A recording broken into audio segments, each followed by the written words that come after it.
Good morning, everyone. Lily, can I go ahead? You do. Okay.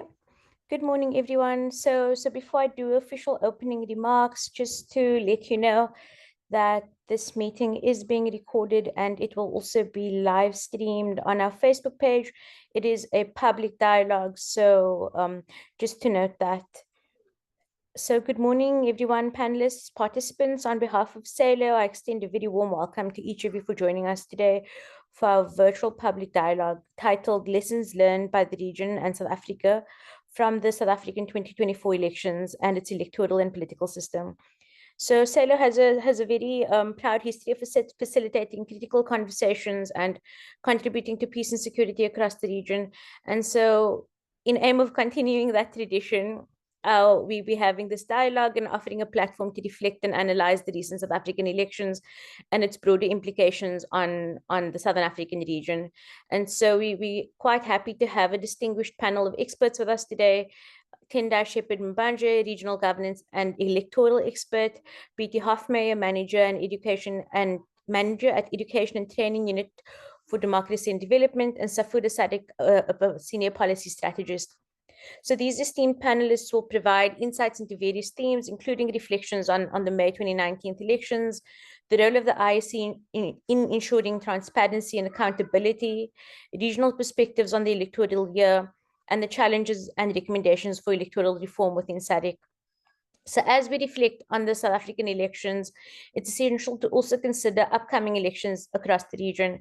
And so we also have critical elections scheduled, including Mozambique in October 2024, where they'll be electing a president, National Assembly and local elections, Botswana's National Assembly and local elections in October 2024, Namibia's presidential and national assembly elections in November 2024, and Mauritius's general elections in November 2024. So these elections do present an opportunity for us to draw valuable lessons from South Africa's electoral processes and apply them to improve electoral integrity, political stability across the region. And so by learning from South Africa's experiences, we can enhance our collective efforts to support a transparent, accountable, and democratic elections throughout Southern Africa.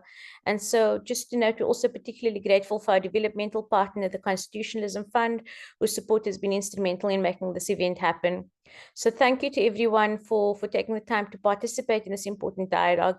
Your engagement and contributions are invaluable. So please do come in during the question and answer sections and engage quite critically as well. And also in the chat room is also open for comments. So let me hand over to my colleagues today who will be chairing. That is Lwazi and Munjudzi. Thank you so much.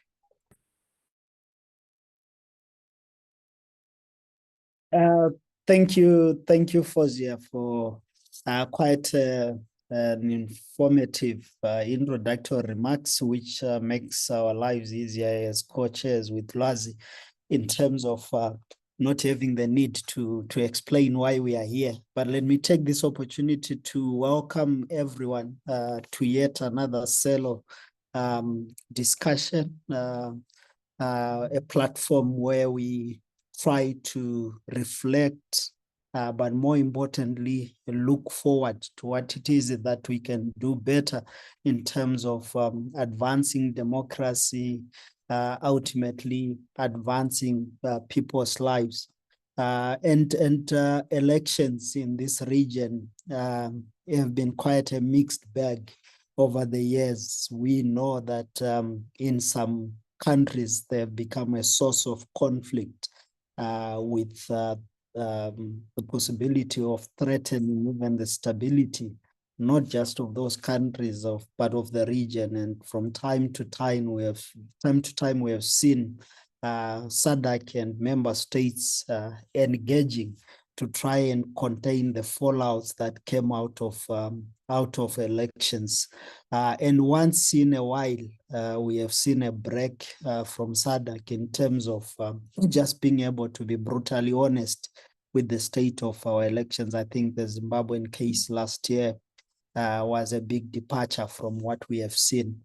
And so we come into the South African election under a context of a very significant election for South Africa itself, in the sense that for the first time, I think, since independence, the liberation movement got below 50%. But also, I think we saw some tensions that could be new or not be new, depending on what you're looking at. But we saw some tensions, and again, others feared that things could easily spill out of hand. We saw the IEC being put on the spotlight, being questioned in terms of integrity by political parties, but overall, I think a number of observer missions really gave plaudits to the IEC for running what is fairly a credible electoral process. We also saw the legal framework of South Africa's elections being tested. I think we have seen a number of court cases that really sort of tested the durability of the legal framework that South Africa has. And I think there's been some interesting judgments around that. I think the decision of the Electoral Court with that involved former President Jacob Zuma was an interesting one for legal scholars and those that were following what was happening. And we know that in the coming days or weeks, there is likely to be continuous testing of the legal setup and legal framework. But what we want to try and do today is to hear from our experts and people that have worked on elections and are looking at what's happening around us. And we want to look at it from all angles. The first one is just a reflection on the state of the election itself, what transpired, what happened. I think people can help us in terms of what to make of how the election was conducted itself. So just a brief reflection from the speakers on that, but also to be able to, because it produced an interesting outcome that of course requires South Africans to work together to commit to stability and to commit to just advancing the development agenda of the country. But more importantly, as many of us would know, there were many people from across the region who came to this country to observe the elections, others just without being official observers, to just see how the processes are, to learn, not just for the purposes of learning, but to be able to input into their individual processes, electoral processes. And so we know that these elections did not have meaning just to South Africans. They had a lot of meaning, particularly to the region. What implications would they have in terms of learning from how to run an election, but also in terms of what kind of an outcome and the implications of that outcome on South Africa's foreign policy and its position in regional and geopolitical dynamics. So it's going to be a very interesting discussion, and I don't want to take more time because we have experts who are really going to help us. So I want to take off with Tendai. And I don't have to reintroduce speakers. I think Fozi had done that. They've done that expertly. And Tendai, I want you to just come in, shoot, and tell us your thoughts, your reflections, and what this moment mean to South Africa, but more importantly, to the region. What lessons, what reflections should people be taking from these elections? Thank you, Munjozi. And thank you everyone for awarding us this opportunity to reflect on these important elections that are still unfolding. And as we speak, the process is not yet complete. We are yet to experience the first sitting of Parliament as required by the Constitution. We are yet to see the inauguration of the President as required by the law. And all these will mark the end of an election cycle. Formation of a new government will mark the end of an election cycle. And yet still, there's still some uncertainties and fears on how their process will unfold. So let me begin by saying that South Africa's 29th of May elections went excellent by standards, by African standards, or by standards in the region or elsewhere in the world. And South Africa's elections were served by South Africans, and they were served by South African institutions that protects rule of law and that protects governance. So you see that people may be wondering what was the role of regional organizations in these particular elections, what influence did they exert to these elections, what new did they bring to the table. I will share those reflections in my presentation. I'd like to say that I was at the heart of election observation when the African Union came into the country. I was among the people who trained or briefed the African Union observers on the state of elections, on the state of politics on the ground and so forth. So they came just 2-3 days before the election. We managed to brief them, as well as during the election day itself and the special voting. We met with other election observation missions to exchange notes. So some of the things that I will share, they are based on experience. So indeed, I have some slides as my talking points so that I don't omit important information. I'd like the chair to allow me to share my talking points. My screen is disabled at this stage. Try now. Okay, all right. Can you see my slides? Not yet. Let me check. Can you see them yet? There we go. Something's happening. There we go. All right. So I will just go straight to key points of reflection. Take this here.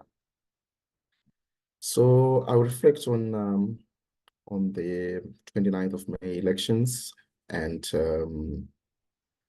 give some reflection on election administration and the context of election itself. Which we all know that this election happened at a critical stage in South Africa's history. This election was about economy, it was about livelihood.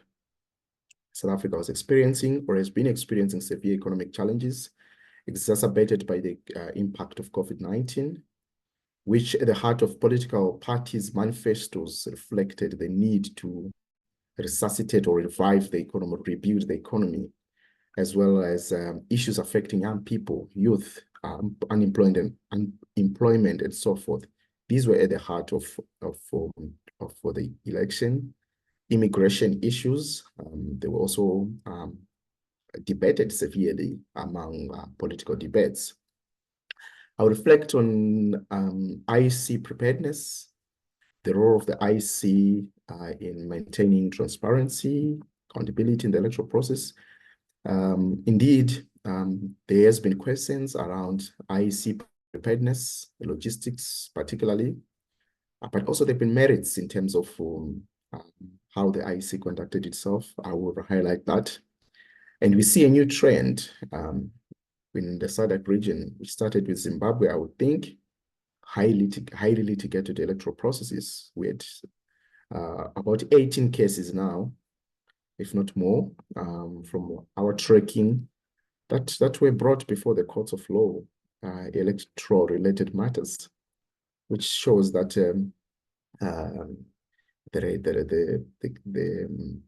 there was high competition. When there is high competition, there are chances that parties within the competition may feel aggrieved and then approach the institutions of justice. So I will then share the regional perspective, the coming in of regional organizations, and also finally sharing challenges associated with hosting elections within SADC and the AU, and some recommendations. Let me get to the next slide. Okay. So on the 29th of May, South Africa held its 7th consecutive democratic and national provincial elections. I've already highlighted the context of this highly competitive electoral process, with coming into the context where the country is facing severe economic challenges. We saw emergence of new political parties, about 31, emerging, particularly with one key player, Nkondo Sizwe Party. And for the first time, it emerged, and also emerged as the largest opposition party from what the results have shown. I've already shown the context of the elections, unemployment, load shedding, and so forth, which shaped the focus of the debates around political parties' manifestos and campaigns. So this election presented an opportunity to test this democracy and to test the resilience of South African people, and also to test the strength of our continental bodies that supports electoral democracy, particularly the SADC and the African Union.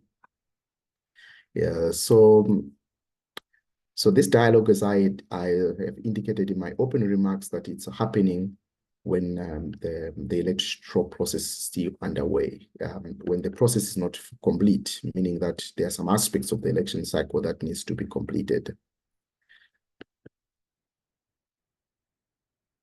So key issues observed in the 2024 elections, like I said, electoral competition, unprecedented. Unlike 1994, I think there were projections that this was highly heated election.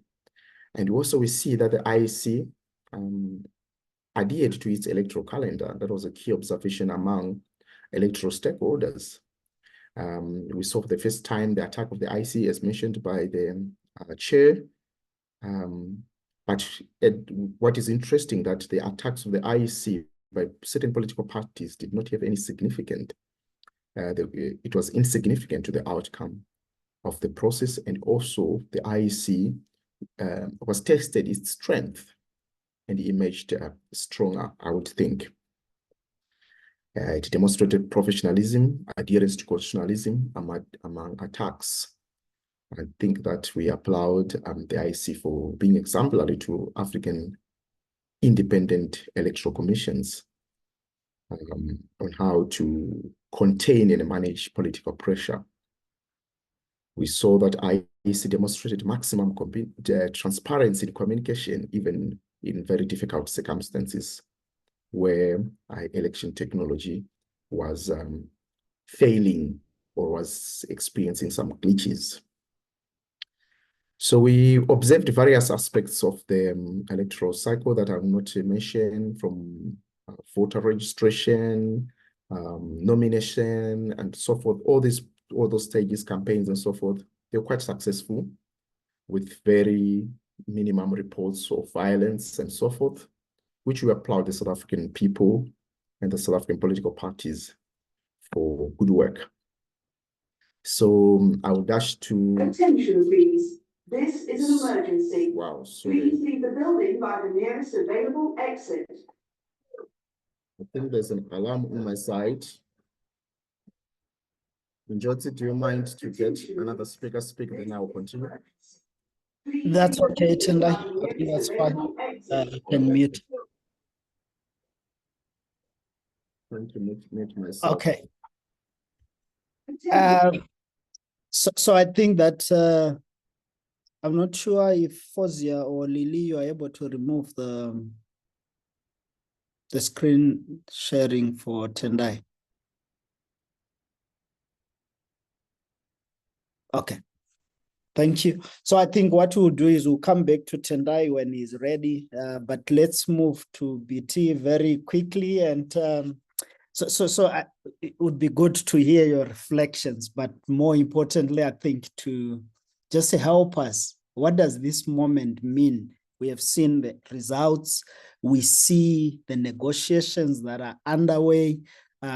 What lessons can we take with where we are, but what does this moment mean in terms of issues of elections, what they are likely to produce in terms of the nature or character of the government that we are going to see, and what is the region to make of this moment in South Africa with regard to their own issues around elections, but the role that South Africa can play at the international stage going forward.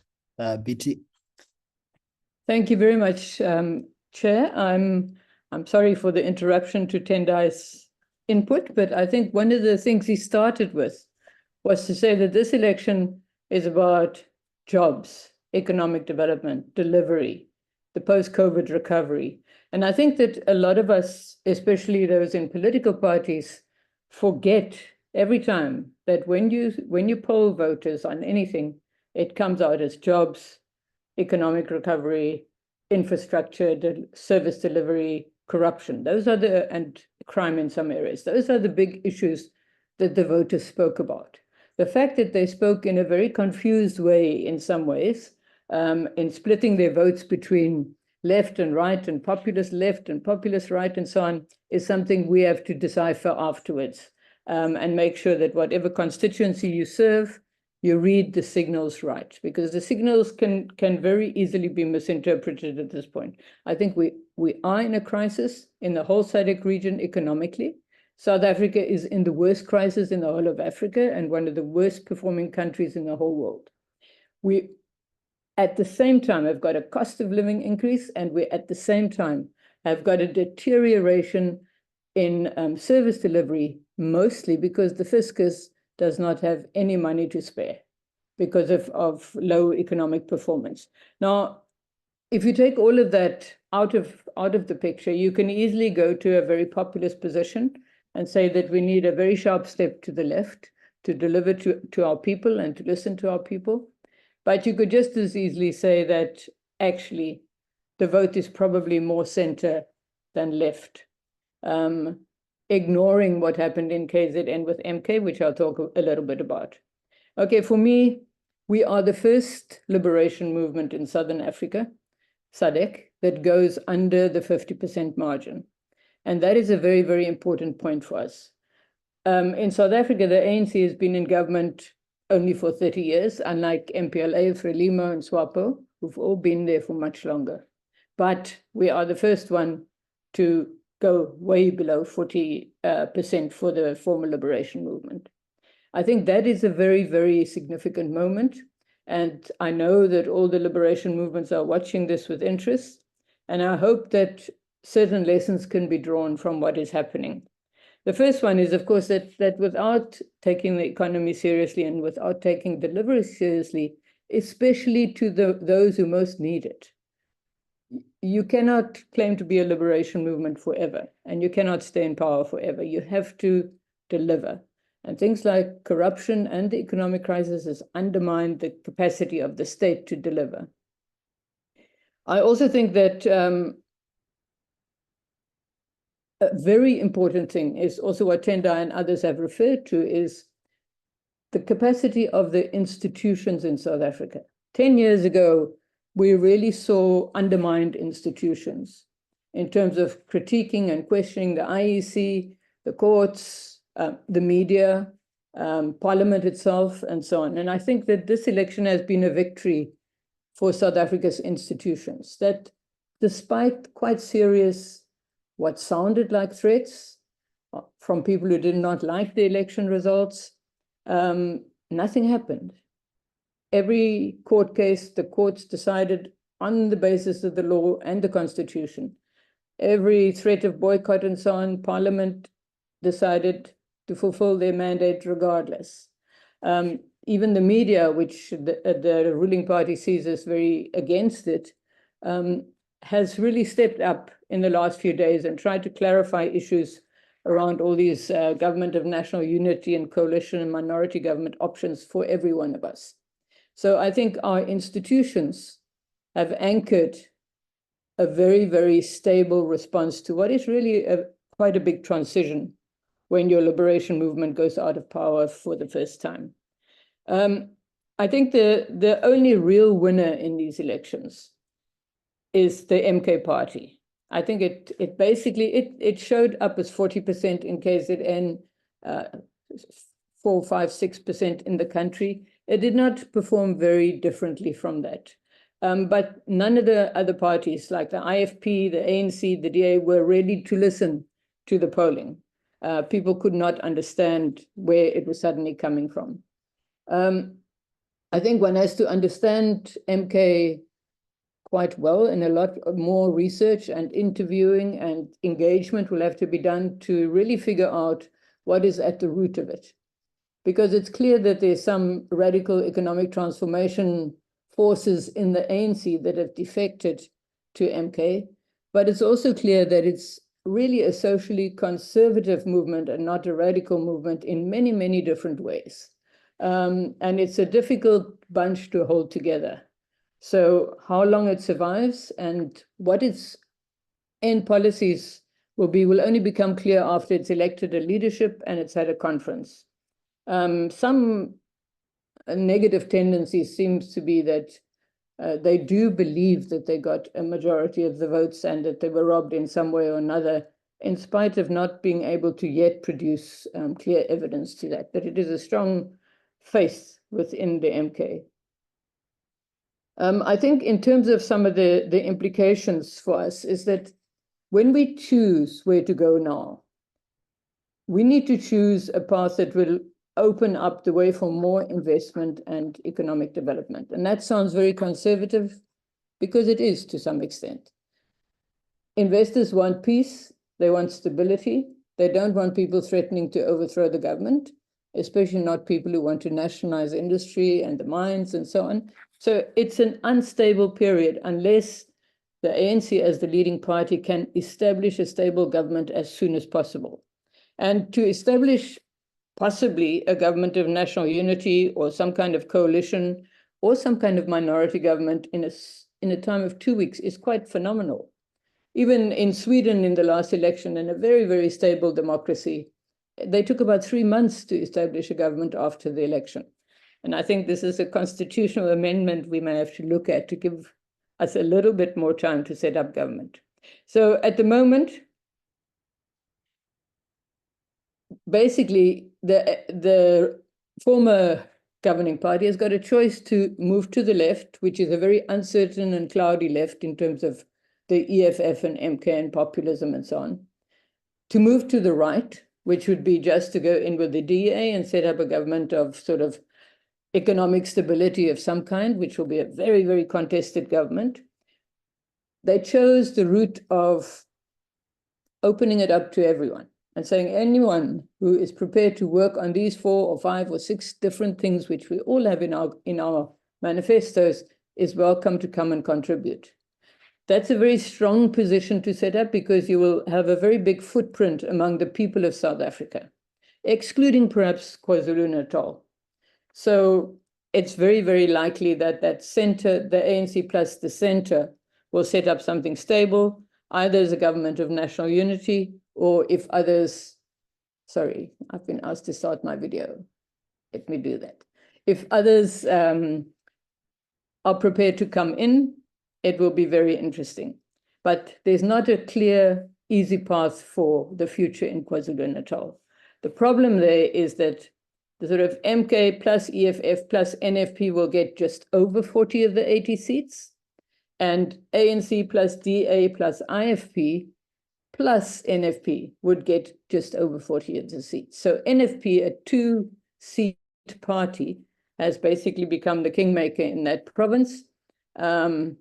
Yeah, the IFP seem to be veering towards the ANC and the DA, but, you know, again, who can effectively govern KwaZulu-Natal, I'm not very sure of, but it should be as stable as possible and as unchallengeable as possible. I think the idea of a minority government is a fallback position. So a coalition, government of national unity coalition seems to be the route to go. The ANC seems to be able to unite 70 to 75% of parties and seats behind that position, or at least not opposed to that position. But yeah, in KZN, nobody is going to get an outright majority easily. It is a province that has massive infrastructure problems at the moment. The problems of truck hijacking and sabotage of national roads, of pipelines, of the harbor, all those have a massive impact on the rest of the South African economy as well. So stability in KZN is important. Perhaps that's the one place where we should really have a government of national unity or a provincial unity to try and bring calm to the area. The last option, of course, for the ANC is to go to being a strong opposition. And the Secretary General and the President have both indicated that is not an option that the ANC is scared of. If the government of national unity doesn't work, a minority government may be the next route to go. And if that doesn't work, the ANC will go into opposition. What has been interesting is how smooth the transition in the ANC has been from absolutely never sitting with the DA to, well, maybe we have to, let's make the best of it, bring in other parties and so on. It's been incredibly smooth. There's been no denialism about results, about the IEC, about the process. The result is completely accepted and everyone is now looking to the future. The ANC will obviously have major debates inside itself about which direction to go, what positions we can stick to regardless of our coalition or our government of national unity partners, and so on, and to what extent we are still the party with the biggest mandate. Okay, in terms of impact on the rest of the region, I think there are two issues that are very important. The one is the African Free Trade Agreement and the implementation of that.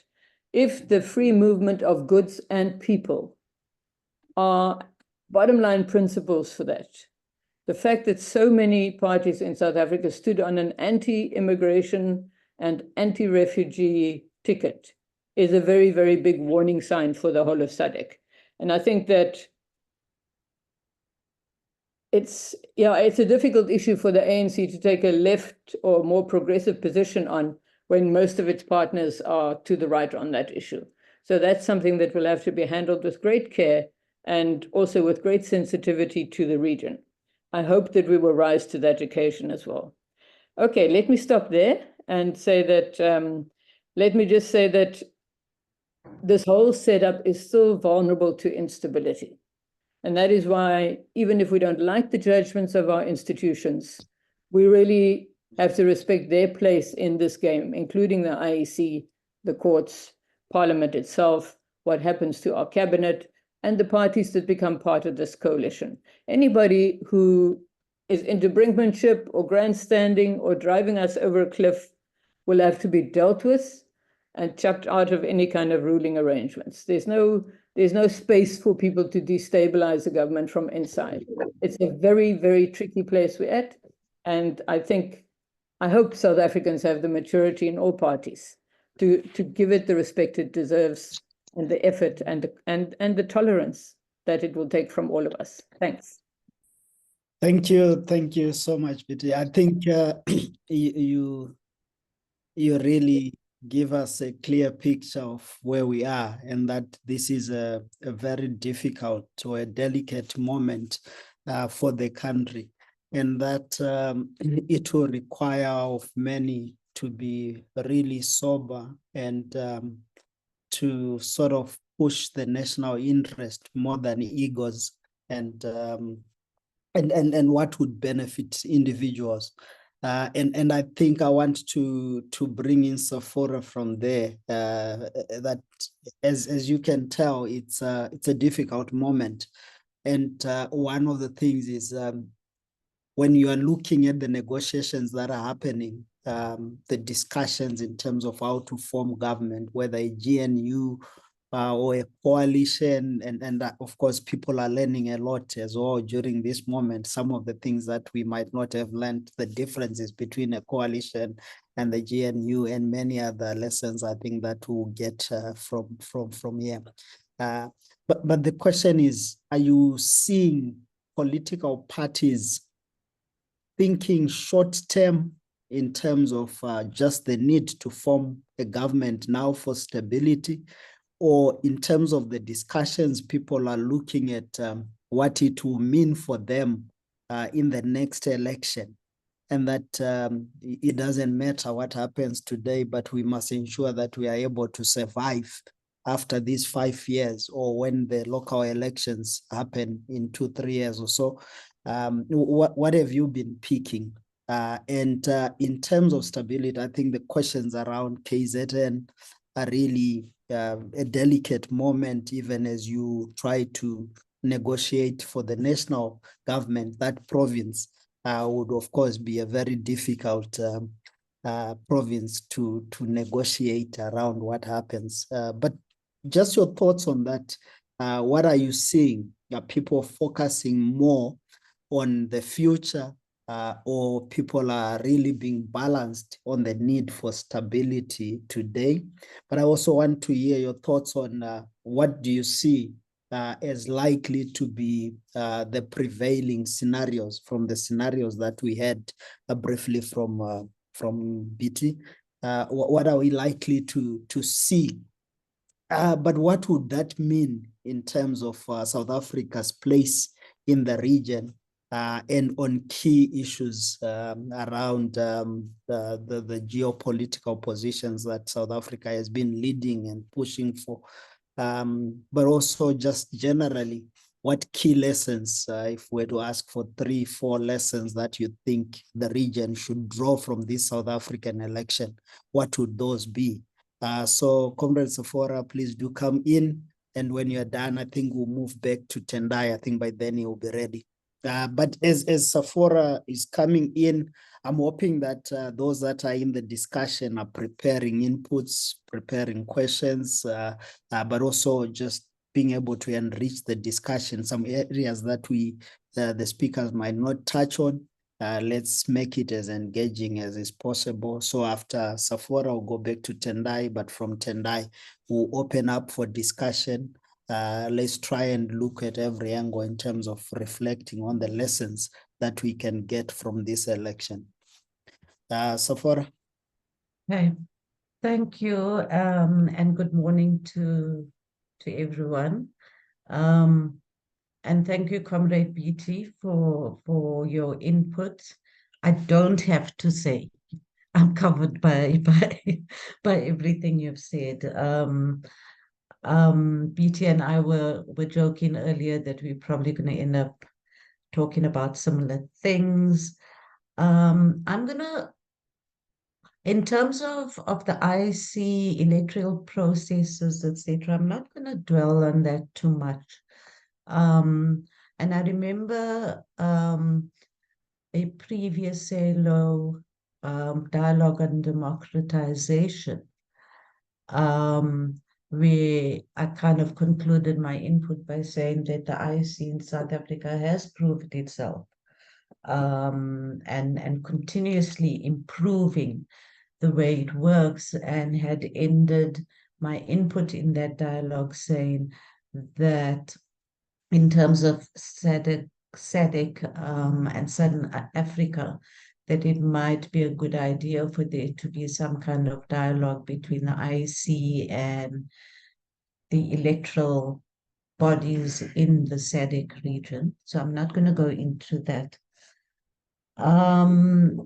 In terms of, and I'll come back towards it again towards the end, but in terms of an analysis of what happened, and I think with this election, and yes, it is a crucial election, and yes, we are the first liberation movement to lose a majority, etc.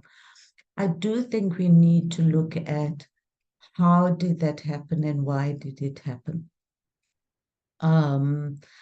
So for me, it's very important. It's been a very, very interesting process since the 29th. All the political discussions, what sort of formations, parties asking, I mean, even within the ANC, we have some individuals who are saying we must call for a re-election. We've had parties who haven't gotten the numbers they expected, contest the results, etc. And for me, those in the 30 years of elections, and certainly the years in which I've been sort of a party agent in voting stations, those sort of things have happened in every single election. And there's always contestation. I personally have ended up being party agent in a voting station that is outrightly DA dominated, and it's the most devastating thing when the counting happens.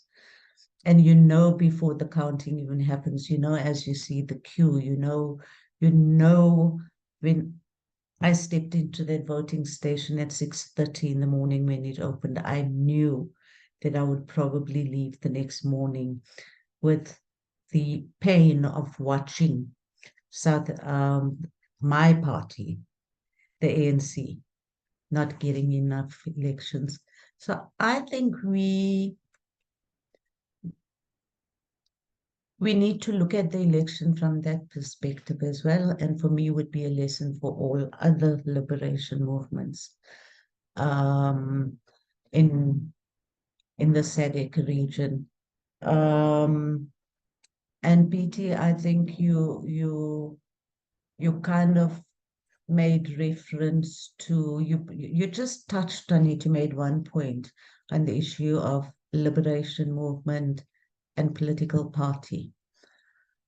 I have been not arguing, I've been discussing with comrades, and I've been of the view for a very, very long time. And certainly around in preparation for the December conference, that there comes a point where we need to ask ourselves, are we still liberation movements, and who are we liberating our people from? Because we were a liberation movement against a system, the apartheid system. We have not totally dismantled, but we certainly became the majority party in government, and we began to dismantle that. 30 years later, we're still calling ourselves a liberation movement. So are we liberating our people? And I'm going to put it very crudely and bluntly, and that is, are we saying that we are liberating our people from ourselves? We, the ANC, are liberating our people from us because we haven't met their needs. And I think it might sound like a very simplistic way of looking at it, and I'm not going to go into, I'm sure there's enough people on this in this dialogue that would argue it from an academic position, those who've studied political science, and people like you, Lwazi, that will come in and argue from an academic position what defines the liberation movement, etc. But I'm speaking about it as an on-the-ground activist. So I think we made began the mistake of not addressing that earlier. And we kind of rode on the high of being the majority. 1994 was our liberation. And we just kind of continued on that trend.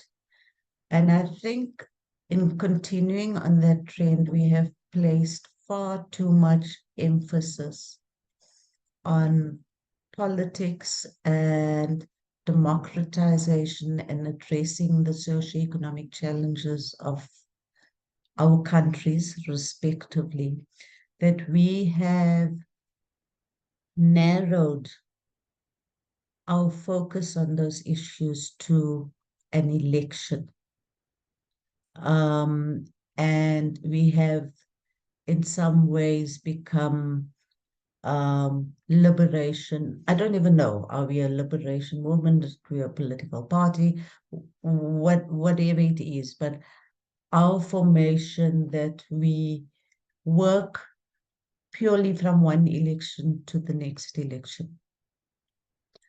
And the focus is on keeping that majority in power, okay? It's what we do between the elections that for me is quite important and what we need to address, okay? What we have seen is a decline in the interests of the electorate, even in the electoral process. And I think that that's quite an important thing. We're so busy looking at which party are we going to coalition, GNU, etc., etc. How was MK formed? How is, you know, this party formed? But we haven't looked at how we have kind of stopped focusing on being a leader of society. How we didn't pay sufficient attention to maintaining a consistent, regular, honest, and real relationship with the people that matter. Okay. We're not addressing the fact that we have 60 million, we have a population of 60 million people, right? Of that, about 40 million would be people who would be eligible to register to vote, that is over 18 years. 40 million. Of that 40 million, only 28 million people registered to vote. And on the day of the election, only 16 million voted. Okay. And for me, when we want to talk about and have discussions, we call it political discussions, quite often they tend to be more academic discussions. But the fact that only 16 million people voted, for me, is a very worrying point that we need to look at going forward, because at the end of the day, and I'm being very harsh here, but I want to be harsh and I want to be open. The question we need to ask ourselves, yes, and not only us in the ANC, but I think in all the political parties, is 16 million votes that make you a majority party or that get you into a coalition or a GNU, is 16 million votes really representing the population of the country and its needs and its challenges, etc.? It's almost like in 30 years, our electorate has either become passive or not interested enough to even try and register to vote. And we need to look at that question, why? Why do people not want to register? Why do they not want to vote? To what extent have all the political parties in this country disillusioned the electorate with promises that it hasn't kept to? And I think that's one important issue we need to look at, okay? I've raised the issue of, are we a liberation or moving to a political party? And if we have to have those discussions, we need to have it.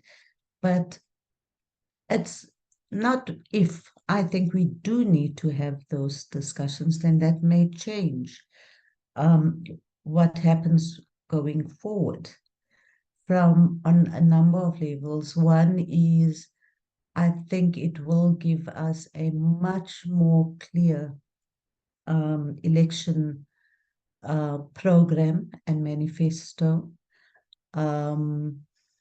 And BT, I know you've been quite involved in it.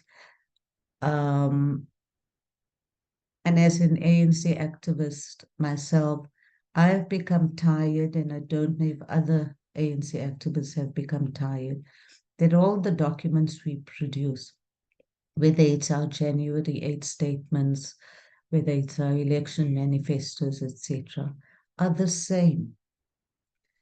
And I started an exercise and it got so depressing that I stopped.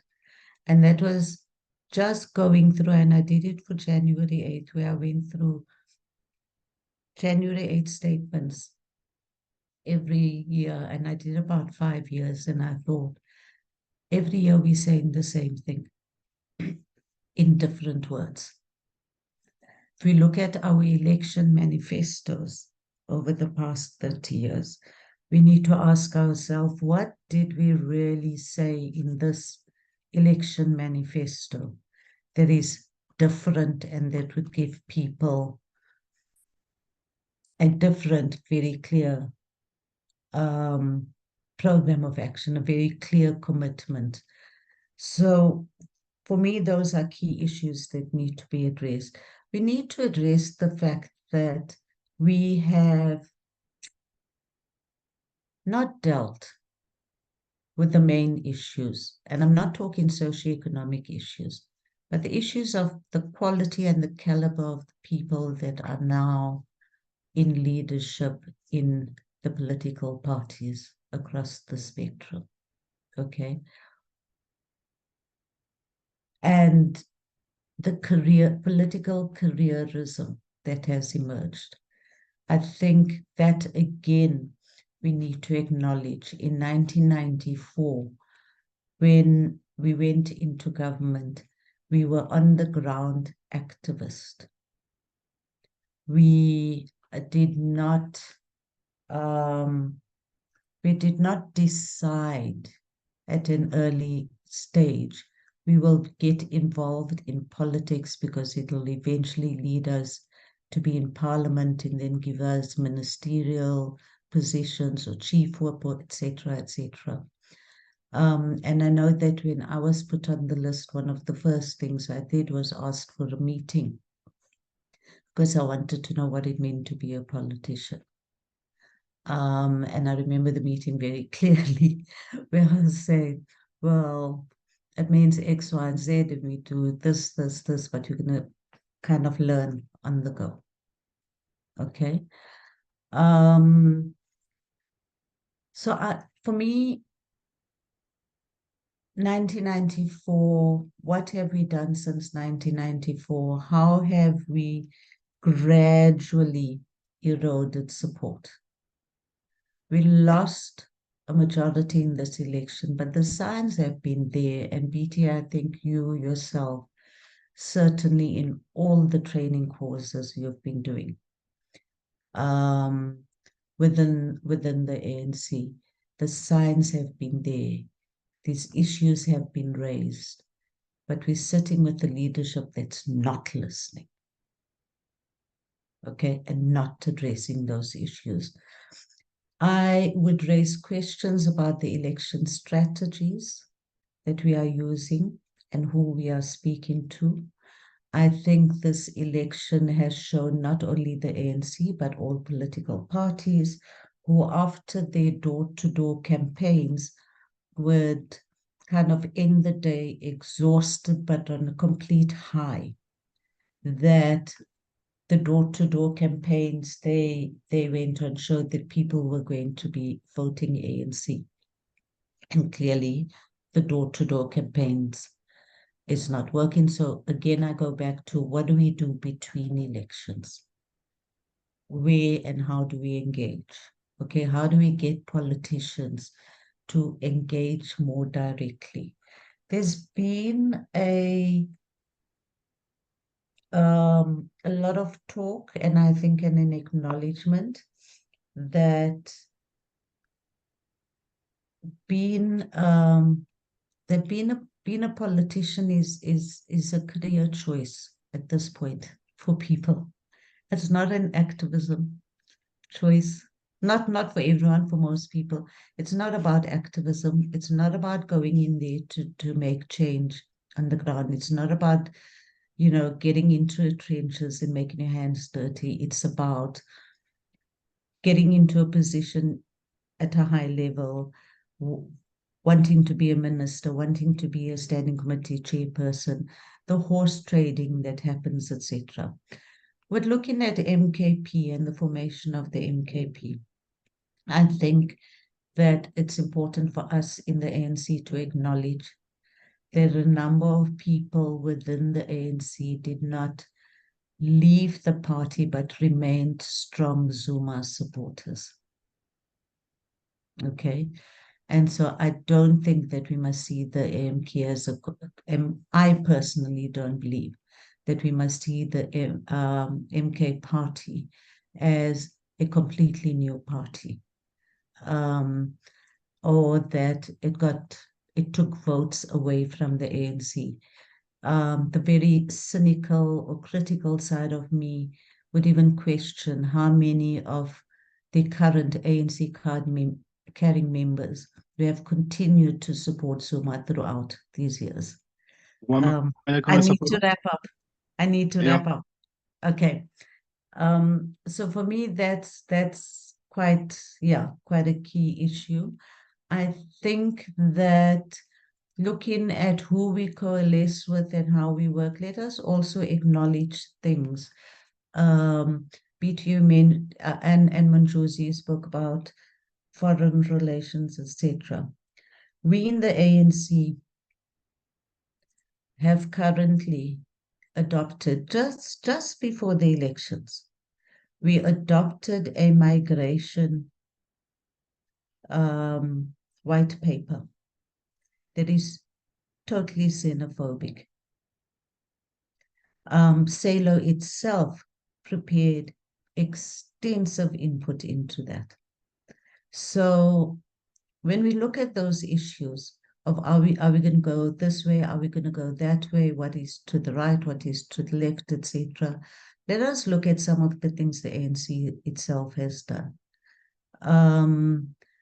We can look at the other parties, but we, an ANC government, in the majority, our minister and our cabinet approved a xenophobic white paper on immigration, despite the fact that it got 4,000 written responses questioning, not all of it questioning, but some of it questioning. And the time frame within which that 4,000 was inputs were looked at, for me, Loazi, was amazing. Never before have I seen or heard Parliament process 4,000 written inputs on a cabinet paper within 2 weeks. So in conclusion, I think what I'm saying is there's a number of things we need to look at. Let's not only look at the current crisis, but let's look at signs that were there that we ignored, things that we ourselves have done as a party to ourselves and have led ourselves to this point. And I think the main issue is that politics has become a career. It is not a calling. Whereas prior to this election, it was being involved as an activist. Just to put it to you very briefly, my last comment, when I resigned, I chose to resign as a member of a provincial legislature for 2 reasons. One is I realized within 18 months that there's a difference between being a politician and an activist and a developmental activist. The second reason I resigned is because I was continuously being sent to the chief whip's office by my own party for things like deciding to dress casually on caucus days, for telling people not to address me as honorable outside of a sitting in parliament, for things like saying in an ANC caucus meeting that I don't believe members of parliament should be getting housing subsidies. I was called out for suggesting that us building a creche, a separate creche for children of MPs, rather than you building an inner city creche where children of MPs can engage with the children of other working mothers in the city. I was told that because I didn't have a child, it's best I don't speak on the topic. And I told my own party. And I was told that I need to either swim with the tide or I'm going to have a very difficult position. And the next day I handed in my resignation. So some of this rot within the organization, certainly within the ANC that we haven't addressed, didn't start with Zuma. It goes well beyond that. So those are issues I wanted to raise and I want us to take into account and to talk about as activists, not as academics. Thank you. Thank you so much for your input, especially highlighting the fault lines within contemporary liberation movements, especially the ANC in South Africa, and what are the contributing factors that resulted in its electoral decline. Before Safura and before BT, we had Tendai. Tendai, are you able to conclude your remarks? I would like to give you 5 minutes to conclude, then we move over to the audience so that they can make their contributions to the discussion. Tendai? Are you available? Yeah, just 5 minutes, a quick summary Yes. of Yes, your presentation so that we're a bit short of time. Over to you. all right, 100%. Thank you so much. So I was in the process of just concluding my my presentation. So you can hear me, Lwazi? Perfectly clear. Okay, so I was just explaining the key issues about glitches in the electoral administration, particularly after, I mentioned that we did applaud, the IEC, among other independent electoral commissions in the world. Special voting took place and various categories of persons were reached out. That's a commendable practice, other countries, they have to learn on this. Even the efforts, even home visits, such is an extraordinary practice of reaching out to enfranchise voters and so forth. So one issue that I think remain of concern is how to improve in election technology and ensuring that election technology does not become an issue of concern in the future. So, like I say, that I was deeply involved with these regional institutions that came in, regional organizations. I think what we realized that these were invited and then they come in late, and it's very sad that SADC and AU came in into a highly competitive election in the 11th hour. So, like I said, that South African elections were saved by its own people, by institutions. There is no way SADC and AU could have made a difference should things could have gone wrong, because it was too late already. They should have perhaps deployed 2 months or a month before some long-term experts to observers to come into the country and so forth, but due to budgetary constraints and other issues, they could not do that. So I think when we reflect in terms of what's the role of the regional organizations, what's the role of SADC and AU, We just have to know that the role is, at this stage of SADC and AU, these institutions, they're going through a form of crisis. Particularly, AU has started its own reform. SADC, I think, needs to go through that process to ensure that its hands-on involvement, although within the framework of sovereignty, respecting state sovereignty, but it needs to be hands-on in supporting the electoral processes. And we noted gaps in terms of its involvement. Even media itself did not even interact with SADC much. We as civil society, we were on media almost every hour or so. So which then gives you an understanding of the nature of these organizations. They want to come in to support electoral processes, but at the same time, they want to take a backseat, which was quite disappointing to learn. And then as a way of observation, I do think SADC is stagnant as an institution and needs reform. It is at its weakest. When we look at South Africa's elections, merit is given to institutions, to IEC, to the courts of law, to the judiciary, and other stakeholders, Chapter 9 institutions, and so forth. I think that's where we give merit. And South African citizens themselves, in terms of much credit to the SADC and AU, it requires more a critical mind to really think what else do they really deserve in this process. Of course, we do not underplay or undermine their presence, although they came in the 11th hour. But I think more could be done, particularly in elections that are very fragile, like the elections that we just had. So as a way of conclusion, I do think that there is need to unlock the potential of African citizens to keep on equipping vibrant civil society in South Africa, which saw which led to for the first time for independent candidates to contest. I think vibrant civil society could keep on nudging for electoral reform, where regional mechanisms are at their weakest. And I do think that civil society and even all stakeholders in the elections could take advantage of emerging technologies to address election-related challenges.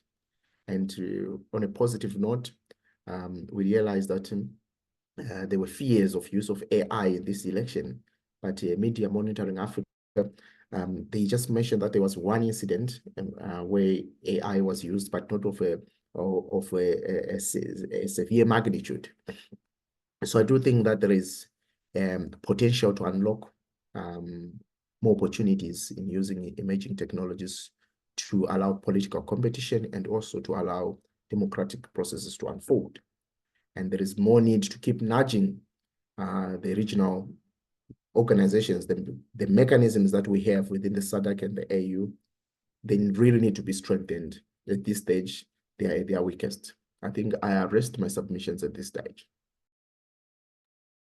Thank you so much, Tendai, and apologies for the technological and the break earlier on in terms of that fire alarm. So thank you so much for presenting this, but highlighting not only the necessity of the instruments such as the SADC principles and guidelines, but also the relevance and the necessity of institutions such as SADC being strong in themselves. So some of the things that we need to deliberate upon within this discussion, or potential future discussions on how do we strengthen the regional mechanisms that are already on paperwork, by not only resourcing the regional institutions such as the SADC Elections Advisory Council, but also how do we now strengthen the text on the SADC guidelines and principles and how they're applicable throughout the entire region.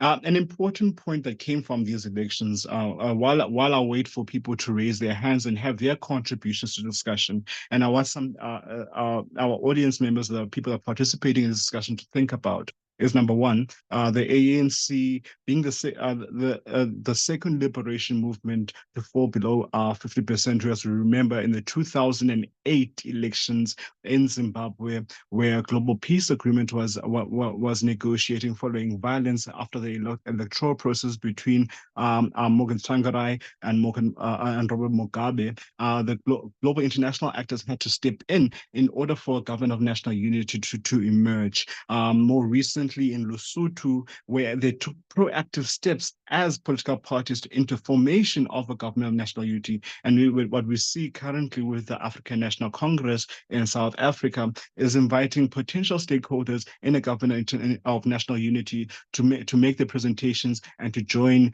and trying to find some form of nation building and a way forward. And what we see with the difference here, it's an internally led process. And I would like to ask a very respected political analyst, Rebone Tau, to please chime in terms of what are your perceptions of South Africa's elections and some of the lessons that we can share around the region and how we can proceed forward. Rebone, over to you. Good morning, Lwazi, and thank you to the panel for their presentations, and thank you to SALO for hosting this meeting. I think first and foremost, I agree with last speaker.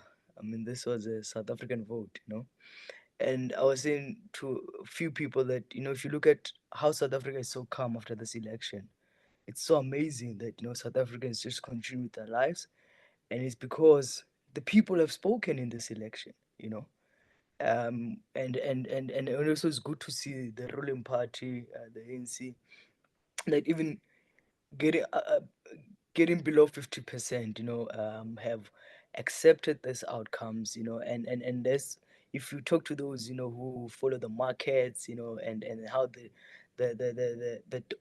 rand, has been performing in the last few days, it shows that indeed our democracy is maturing, and the main parties, whether the EFF, the DA, and the ANC, three main parties in the past, had also accepted these outcomes, which really, I think these are lessons that ruling parties, especially if you look at in the region, you've got Frelimo, you've got SWAPO going to elections, in I think October and November. It will be very interesting to see how things will happen in those countries, and I hope that they can learn a few lessons on how their sister party in South Africa has accepted the outcomes of elections, and for the also the benefit of the people of South Africa, and for the stability of the country, because I think right now South Africans are more concerned about jobs and so forth, as BT was saying in her presentation earlier on. But just to speak to some of the inputs that were made by the speakers, NFP, I mean, it is a kingmaker in KwaZulu Natal.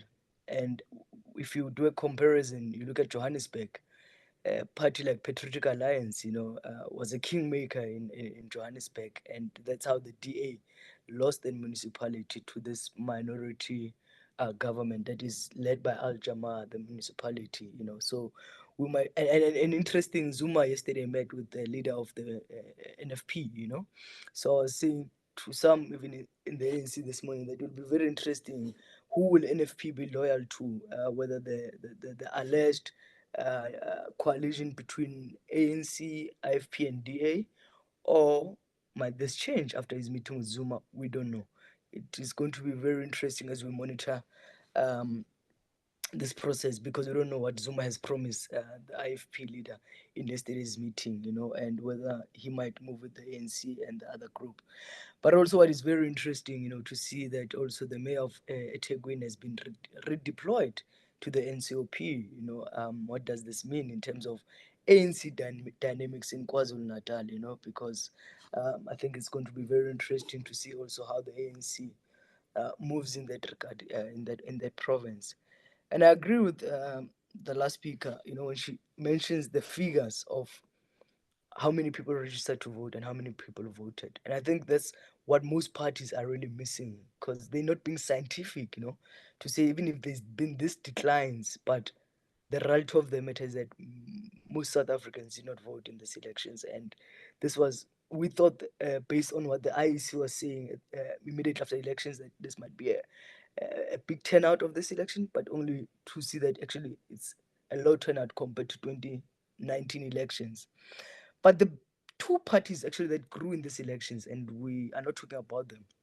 If you look at the DA in 2019 got around 20%, and these elections, they grew by 1.04 in these elections. You look at the IFP has also grown by 0.47, you know, and this very interesting because the ANC, it's because of its own internal issues, and that's why you've got MK, you've got EFF, and so forth. But the other parties are steadily growing in every election, you know, that are not as maybe coming from the ANC.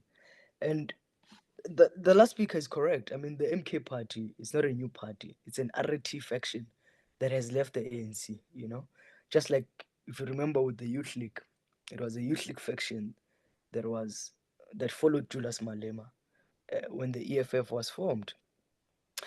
And coming to the issue of the white paper on migration, the ANC as a party since 2016 elections, 2021 elections, has been shying away to speak on the issue of immigration, you know, and that's why we saw the growth of Patriotic Alliance, Action SA in 2021, making inroads at the local government, and we seem to be seeing the ANC speaking more through the Minister of Home Affairs, but as a party, they have decided to stay away, and this is what has also caused Julius. The decline that we've seen in the EFF is because of he's pro-Africa, he's pro-Africa without borders, you know, and so forth, you know. And I think the ANC needs to actually make up its mind in terms of how it views the African politics or the African community, you know, that is based in South Africa, so that we get a clear sense of what ideology is the ANC as a ruling party pushing, because there's been different arguments since these elections. Some saying the ANC must go with the EFF in this coalition and the MK. And I've been saying, like, if you look at some of the things that the ANC has pushed, you know, from an ideological point of view, and this is a typical example, this paper, you know, the white paper on immigration, that this is not what the ANC stands for, but this was adopted by ANC ministers, you know. So that means the ANC has shifted in terms of its own African agenda, you know, that they want to pursue, and they do it through government. But as a party, they become silent. I'll end there. Thank you. Thank you so much, Rebona, for those critical points, especially concerning the ideological shifts that might be an outcome of coalition governance, and also a lesson for potential coalitions that might happen within the region, especially for former liberation movements, and how they can maintain their ideological integrity whilst building a broader national coalition in terms of when they are not in favor in terms of the electoral outcomes. And also some of the aspects about these elections has not been often talked about is now the decline of women representation at the National Assembly and at legislative levels. As we know, there are two political parties within South Africa and body politics that have mandatory 50-50, minimum 50% women representation in all structures and in institutions. But what we've seen in this election cycle, since the ANC and those political parties that have made a woman representation mandatory have dropped in terms of their electoral success. We've also seen the rapid decline of women representation within our National Assembly below the 50% threshold, in which South Africa had prided itself in throughout the entire democratic period. So these are some of the necessary messages that the South African elections have are delivering to not only the region but to the rest of the continent and the international community. But how do we now locate this within a broader framework of how former liberation movements now seek to build consensus at a national level. As we've heard previously, Namibia and Mozambique are going to elections this year, and those elections will prove very critical in how to the former liberation movements, even after attaining liberation, govern and how they perceive electoral success of other parties. I'd like to move back to BT. Before moving back to BT, I'd like to bring on Ambassador Smith to bring your comments and your perspective on South Africa's elections and some of the lessons to be learned regionally and continentally. Over to you, Ambassador. Good morning, Loazi, and good morning, everybody. I just to add on the gender issue. Since COVID, we've had a backlash on gender issues, and I don't think that particular women issues. I don't think any of these campaigns that went forth really spoke to those issues, and I think it's important for us to apply our minds in terms of where we're going with in terms of progressive policies, and that we should really look deeply into what is causing this.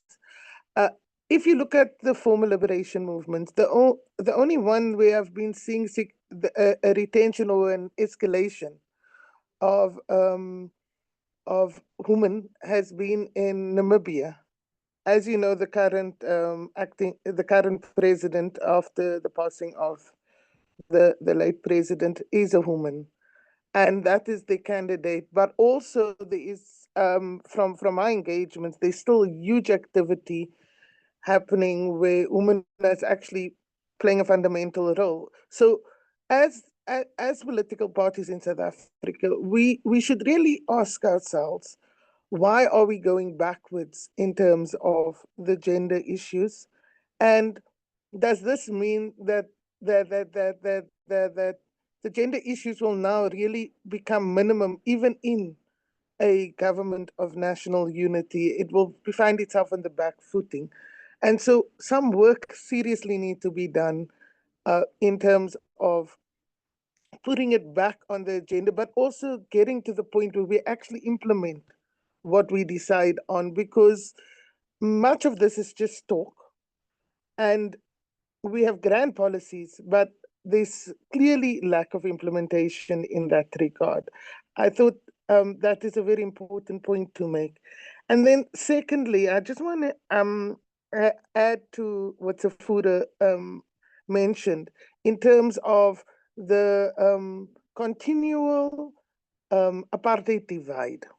This election has really shown us that has not been shifted, and it's even been deepened within communities.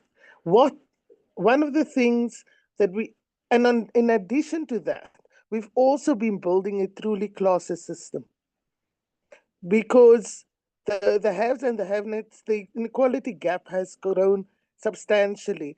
And she's correct in saying that politics has become about the individual and the position. And it's like people in glass houses just don't see what is going on on the ground properly. Thus, even in campaigning, you can't go back to constituencies only for elections.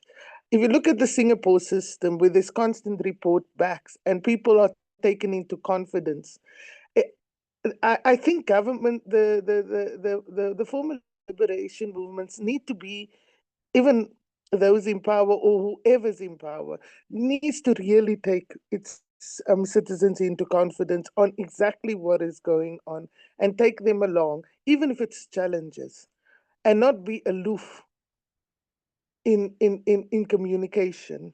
Thank you, Loazi. That's just a few points that I would like to make. Thank you so much, Ambassador, for your points. I would like to move on to Atengosi, and then I'll move on back to the speakers. Atengosi, over to you. Thank you, Loazi. Can you hear me from your side? Loud and clear. Okay. No, I think in most cases, I think the reflection indicates what some analysts have been saying. Look, before the elections, the maturity of democracy in South Africa will be tested. And the results come at a time where there are broader issues that South Africa as a country is facing, especially with the current or the administration that ended after the elections. Mine is to ask from the speakers whether this issue that has been going around in terms of the maturity of democracy in South Africa after 30 years post 1994, will the elections reflect whether political parties across the spectrum actually do understand and have learned from what has been going on in the past 30 years, and also not only to reflect on the nature of the politics within the ruling party, but also broadly to the opposition itself, whether there is significant movement with regards to sticking to the challenges that are facing society and seeking to address them. I'm saying this because the evolution of many political parties, and those like the MK party and previously the EFF and COPE. I mean, how come then, if there are oppositions that exist within society or within the political system of in South Africa, or every election, the political parties that come into play to actually take a huge amount of votes, and the opposition remains within the margins of the previous election results, and maybe tipping towards or moving backwards in terms of that. What does that tell us about the nature of voter voters' understanding of political parties, the nature of opposition in terms of challenging the dominance of the ANC insofar as the previous elections are concerned? So if they can touch on those issues, because I mean, each and every election, when there is a new emerging political party, it takes a huge chunk of the votes. What about what has been happening in previous years? Learning towards the policy positions, what needs to be addressed, what are the conditions on the ground, what are people feeling in terms of when they go to the ballot to vote, what kind of offering that both the opposition and those are emerging seem to be in contradiction. So those are some of the issues that I think the speakers I would like the speakers to touch on. Thank you very much. Thank you so much, Artie. These are very critical questions that go beyond even the principles and guidelines, because these are issues around the level of political maturity and the ability of political actors in finding one another and building a national consensus on the road path forward for the country. And this is a very critical lesson that because we have around 5 or 6 elections within the SADC region, and most of them are highly contested. And part of that is trying to find one another and building maturity amongst political actors in order to build a common national agenda that is also linked to the region, because we cannot escape the fact that we have neighbors that we have to interact with, not only as countries, but also as a broader regional economic community. I'd like to move on to Miriam for your point of view about South Africa's elections, lessons that the region can learn, and also what can we learn from the rest of the region. Over to you, Miriam. And then I'll move on to Benedict. Yeah, no, thank you, Lassie, and thanks to all the those that presented and the comments made by other participants. Yes, I want to agree with Riboni and others that available lesson is that indeed, South Africa's democracy, in terms of its maturity, has been tested and has been acknowledged that indeed it has matured. The people have made their voices heard. But I agree with those that are saying the challenge around voter apathy, is something that we need to truly reflect on and truly be honest about what could have been, the contributory factors. We all say a number of things that could have contributed to that. But I must just share with you that I was involved with the elections intimately. So I was a party agent in one of the voting stations, and I can attest to a number of things that talks to the preparedness of the IEC also around elections of this magnitude. Whilst it is, how can I say, whilst it is pleasing to hear that the observers felt that our institutions are doing a good job, I think we need to truly reflect on the IEC's capacity and preparedness. I was there, and some of the things that were happening in the voting station are done by our own IEC officials, did not, reflected to the whole issue of institutional capacity and improvements that needs to be there if we are to go to the local government elections. Let's be honest, in as much as the ANC gave it an okay, there were a lot of things that, as some of us who were involved, were not happy about. And the numbers of the queues, gave us hope that people are out in their numbers, to cast their vote. But the actual, the reality is that, some of the challenges were around the capacity of the IEC to deal with the votes. But I won't go into this. I just wanted to say, yes, our democracy has been tested. And of course, a whole lot of other things also points to all of us, but especially ANC, to say, what is it that you're not doing right? And are you in the capacity at this stage to be able to address the challenges that some of the people reflected upon, in this platform? One of the questions that was raised was around ANC as a political party and ANC as what? It was a liberation movement. I think that is a discussion for another day, and whether ANC is liberating the people as a liberation movement, it is liberating the people or liberating the people against the ANC. I think those are some of the issues that we will discuss. But I mean, remember the objectives of the our liberation have not been realized. All of them, yes, we have succeeded in making sure that we're able to vote and in a free environment. But there are many other parts of our NDR that have not as yet been realized. But I won't go into those.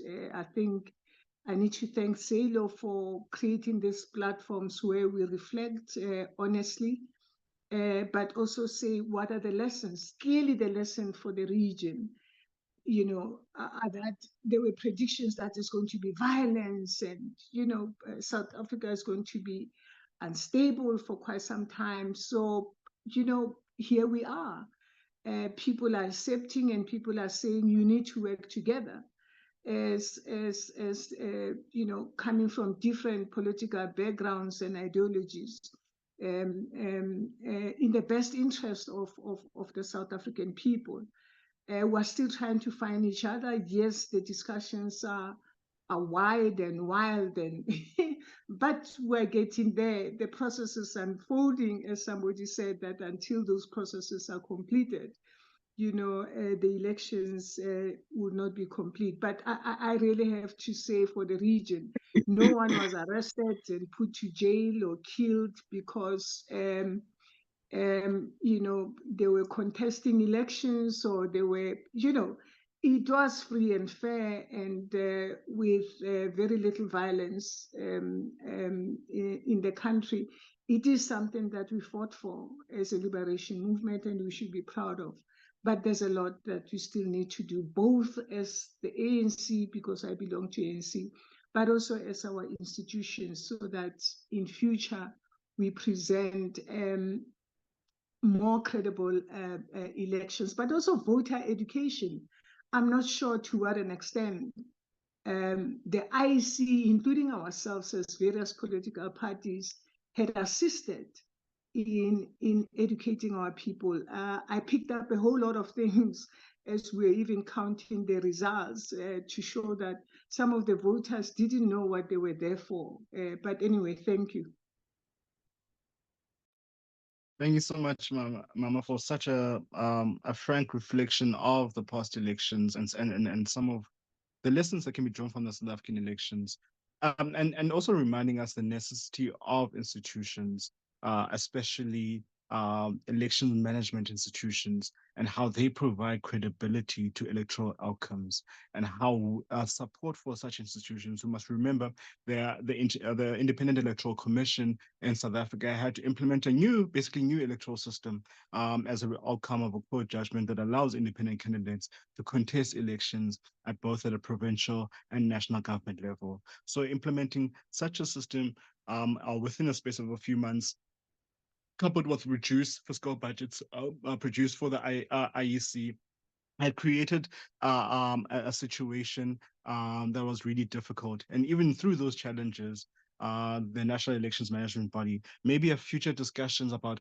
how national elections management bodies work together within the region to facilitate free, fair, democratic elections, might be critical in understanding some of the shortfalls, not only that Tendai earlier on alluded to in terms of the necessity for technological advancements and to ensure the efficiency of elections, but also to ensure their security too. And all these aspects we can learn and share lessons upon, and how do we now supplement and bolster not only the South Electoral Advisory Council, but also member states within our region. I would like to move back to the speakers. We've heard, and Benedict, no, before we move back to the speakers, Benedict, you've had your hand raised for a long time. I would like to go to you. Could you please have your input? Okay, thank you, Chair, and good morning to everyone. I'm not sure if I'm audible, Lwazi. Loud and clear. Okay. I wanted to raise two important things or other issues that I think maybe they are very much important to be looked into by regional bodies going down to political parties, which is one of them. The first one would be going beyond the ballot box, because the current elections also highlighted the importance of civic engagement and political participation. But however, there was a rise. For me, I felt there was a rise of populism and erosion of trust in traditional institutions to call for renewal emphasis on political education, promoting critical thinking and encouraging active participation in democratic processes. The last one would be that of building regional cooperation and collaboration. Because in the past 10 years, we've seen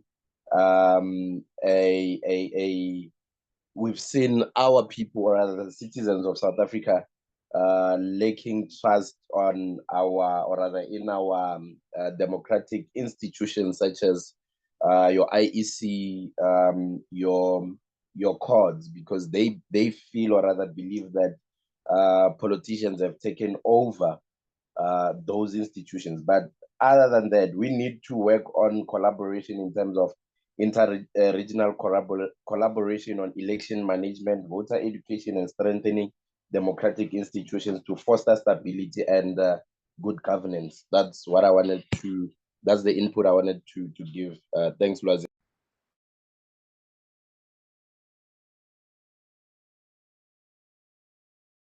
Oh, thank you.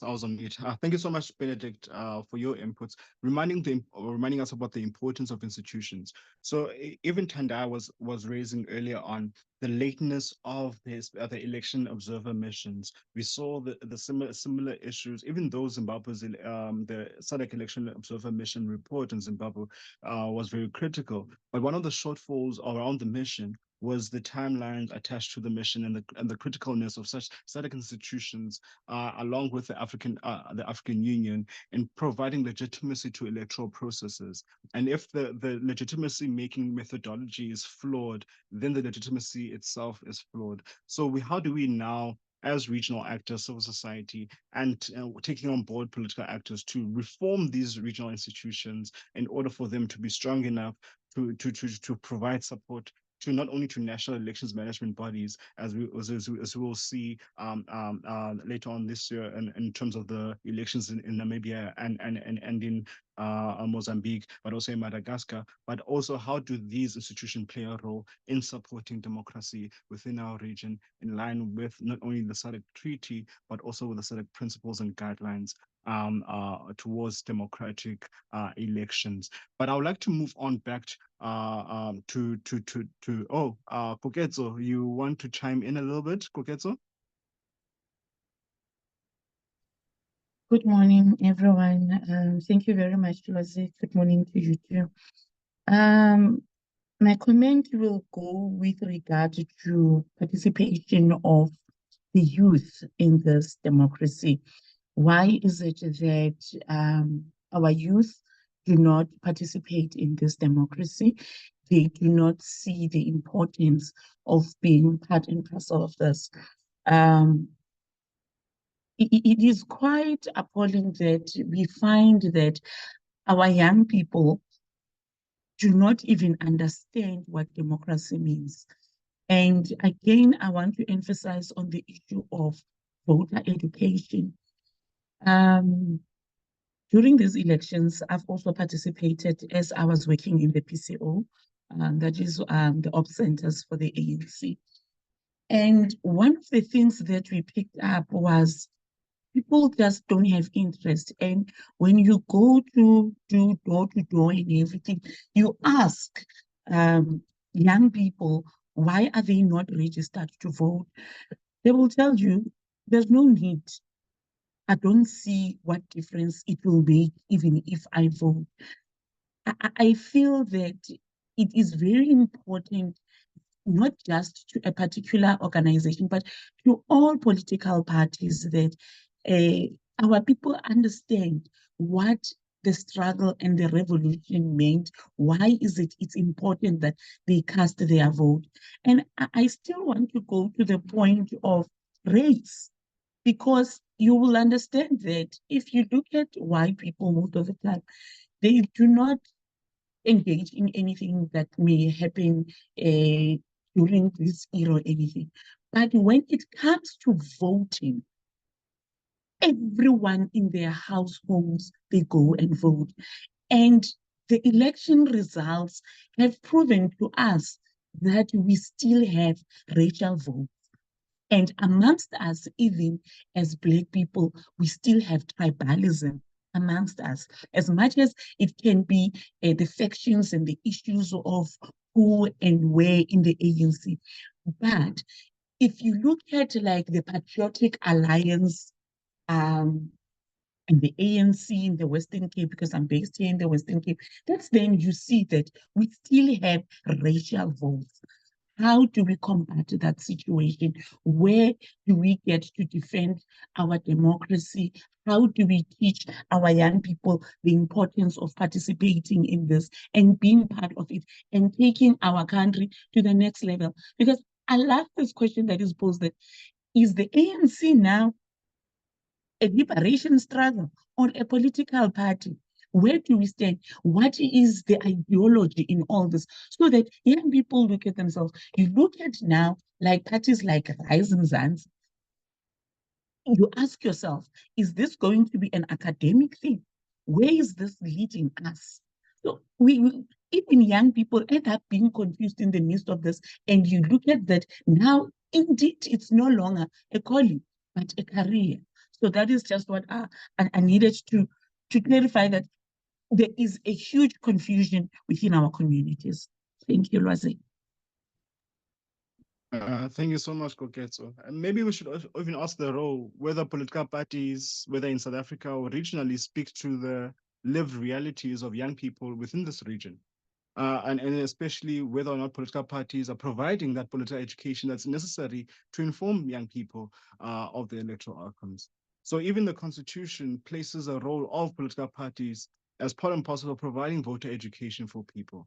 And this is why I'm moving back to my panelist right now with BT. BT, what other lessons can be drawn upon from South Africa's elections? What is your response to some of the questions raised by the audience members? And what will be your parting shots to this discussion? I'd like to start off with you, then move on to Safura, then and then over to Tendai, and then we go to closing. Over to you, Betty. Thanks. I hope I'll be able to be quick, but there's three main things I want to say. Number one, the IEC had problems that we know of, and I was in the results center, in about 300 voting stations. That's 300 out of 23,000. That's just over 1.4%. Most of them were due to human error or lack of capacity or lack of training. The IEC has been forced over the last 20 years by parties like the UDM to get rid of teachers and school principals as their main presiding officers because of fears that they incite to and they aligned to the ANC. It used to be 60% teachers, it's now 6%. So I think that the IEC needs to pay attention to the capacity, but it's not a huge thing. Obviously, the media and all of us focus on where the problems are. Number two, turnout and registration is responsible for a lot of the power of parties like the Freedom Front Plus, the DA. So when you analyze, and Dawie Scholz just did an analysis of this, in ANC VDs, registration is about 10% lower than in DA VDs. So they start off with more voters. Number two, in ANC VDs, the average turnout is about, what in this last election was about 53% of the registered voters. And in DA VDs, the average turnout was about 70%. So in the former white areas, which should actually be the ones who don't believe in democracy anymore, but they seem to register more and turn out more. A lot of speakers have spoken about what is disillusioned people, where the youth are, and so on, and all those are issues we have to address. But I think in terms of ideology and politics, we are at a kind of turning point, whatever you call it, crossroads. If you look at the typical left-right divide, it is taken mostly on what is your economic policy. Some of what is your policy towards the state, what is your policy towards rights, and so on, but mostly economic policy.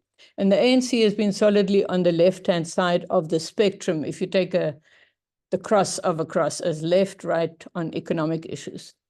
But what has become more and more important in elections all over the world is if you can put the downward vertical bar of a cross and say that one is on progressive and conservative in terms of social values.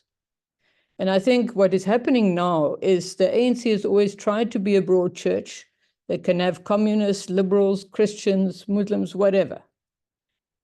It is now being crucified on this cross by the issue of progressive values and conservative social values. And I think that is where a party like the Freedom Front Plus could actually find an alliance with a traditionalist Tswana party or whatever. Strange things are going to start happening when social values become a big issue. If you look at the parties that stood with Zuma on the stage and said they don't accept the election results, there were 26 parties there.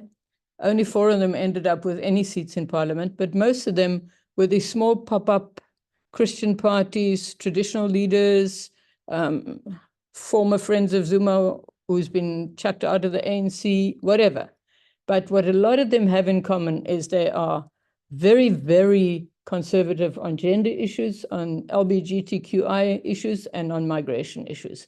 And I think we really, really have to decide as the ANC, do you want to be as broad a church as possible without just remaining this open-ended broad church where you will end up being crucified by your own contradictions? Thanks. Thank you so much, BT, for reminding us about these contradictions that exist in post-colonial, post-apartheid organizations such as the ANC. We see this also being replicated elsewhere in countries such as Zimbabwe, with the militarization of the political class, and also we see it rapid pushback against the promotion of women within SWAPO. So we see these jostling within formal liberation movements between these conservative values versus progressive values.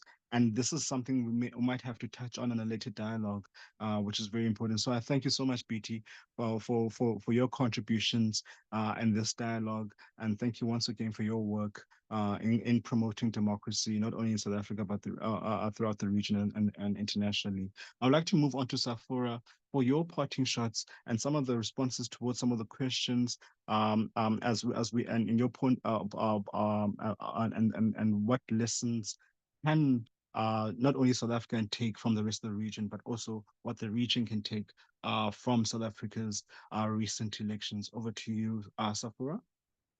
Okay, thank you, Lwazi, and thank you to all the participants and the inputs that have been made.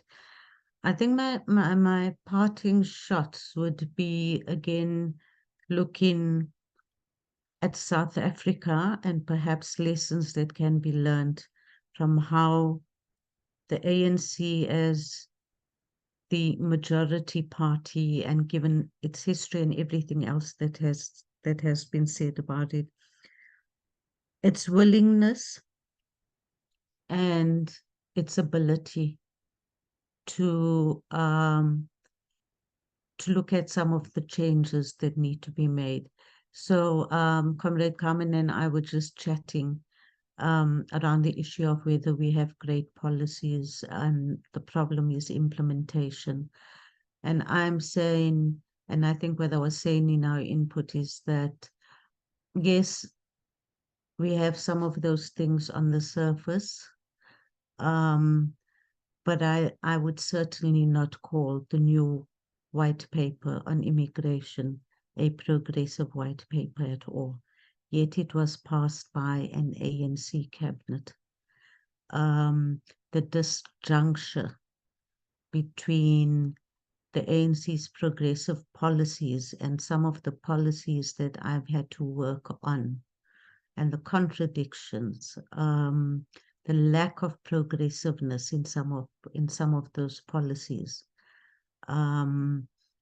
shows that we also need to, in a sense, dig deeper into the narrative that we have created and come to believe to the point that it is negatively impacting on people's lives, and that is that we have the best policies,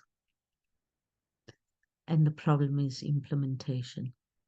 I think we do have to go back and look at some of those government policies. I work in that sector. I've worked with those policies, and I can tell you, and I'm just using the immigration one because I know that is something that SALO was very vocal on.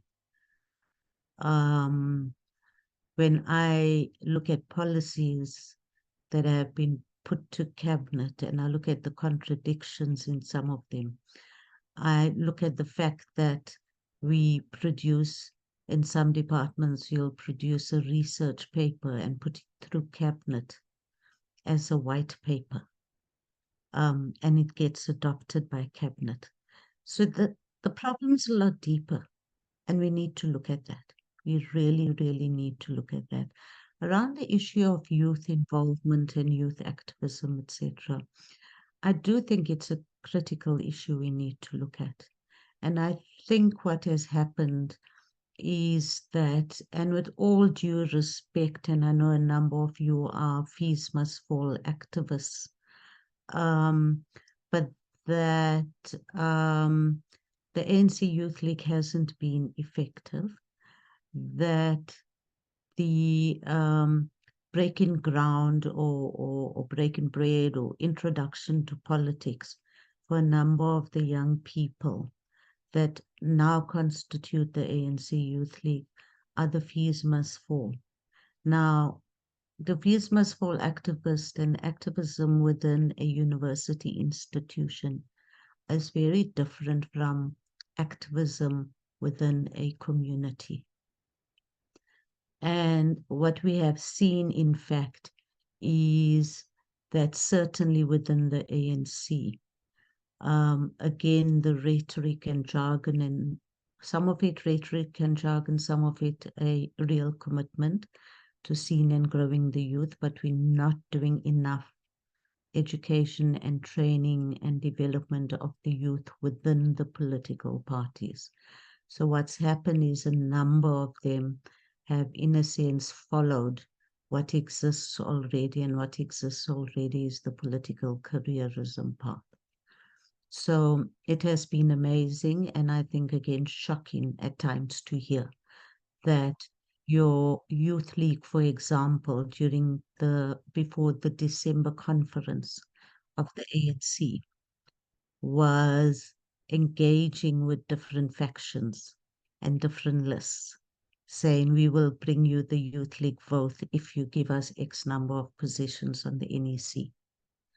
So those are realities. They're hard, they're deep, and you have to be in the ANC. We have to be in the ANC. Nobody in the ANC wants to seem to, or very few people want to look at the underbelly.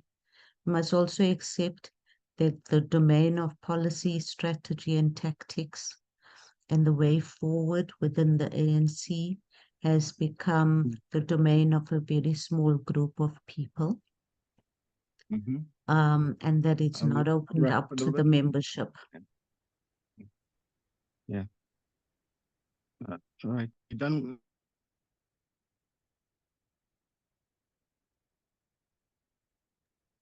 Hello. Thank you so much, Safura. We're running short on time. We'd like to bring on Tendai for his parting shots for the minute. I'm so sorry, Safura. Tendai, what would be your parting shots on the lessons learned from an observer perspective on South Africa's elections? Some of the stuff that can be translated in terms of reforms, in terms of how observe missions, and how do regional institutions such as regional elections observer bodies, along with continental observer missions, now provide further legitimacy towards democratic processes, and how do they now further build capacity and support of national elections of bodies? Over to you, Tendai. Thank you, Lozi.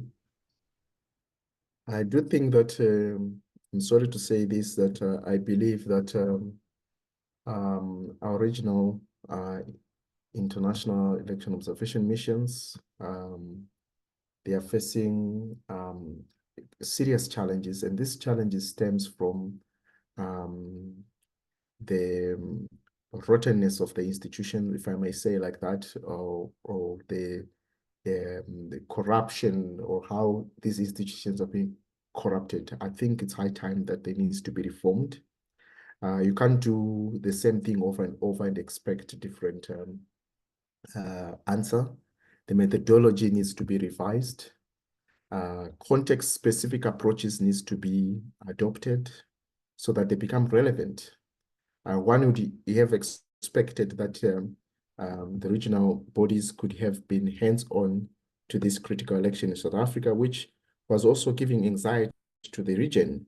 But we saw that the response was not what the African citizens expected.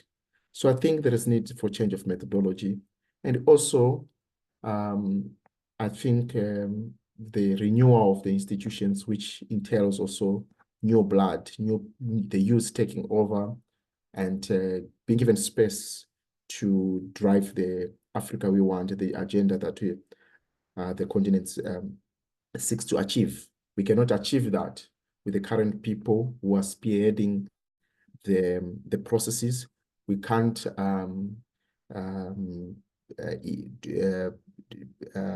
achieve the Agenda 2063, for instance, with the current approaches, repeating the same methodologies and so forth.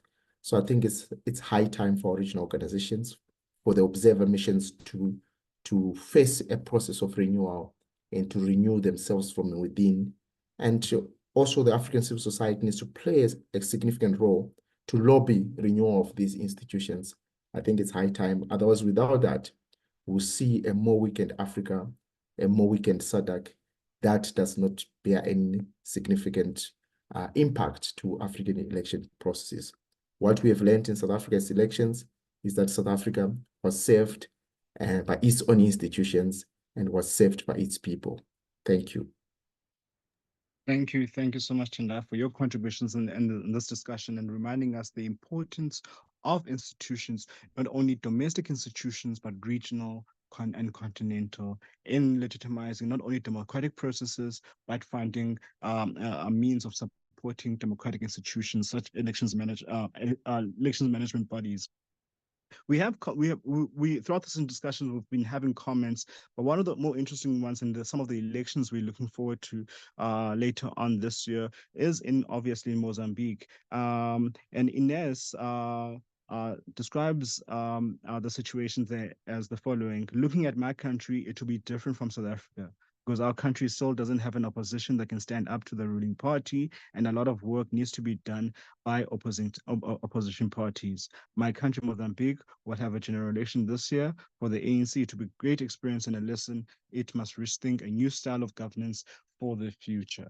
And part and parcel of reaffirming elections within SADC is also fundamentally realizing the aspirations of not only Agenda 2063, but the aspirations of our forebears in terms of the liberation struggles. Our forebears wanted our people to receive the franchise, and in order for them to make political decisions on their future and the future of governance within their countries and within the continent and within this region.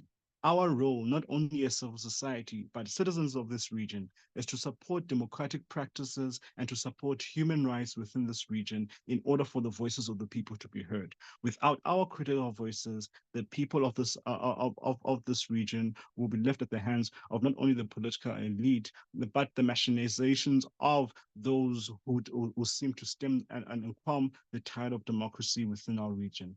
Fundamentally, we as SALO convene these dialogues not only to bring about some form of understanding amongst one another within South Africa and the region at large and on the continent and the international community, but we do these discussions in order for us to unpack and further understand where are the fault lines that we need to bridge. And thank you so much for our panelists for engaging in this discussion and your contributions and provocations. And I'm sure our audience today has a lot to mull over the next few days. And I'd like to thank our developmental partner, the Constitutional Fund, for assisting us in making this dialogue happen. And I'd like to thank each and every single one of you for coming and joining in and engaging in this wonderful discussion, not only to bring about a situation where we as African citizens are party towards the democratic dispensations, but learn lessons from not only our mistakes, but also our successes in terms of finding a lasting solution, bring about peace, and along realizing our aspirations along with the liberation movements throughout this entire region's dreams of what the continent and the region they aspire to. We as a Southern African Years in Office commit ourselves to having more of these discussions, and I'd like to thank every single one of you. A good afternoon, and thank you so much. Goodbye. Thank you. Cheers.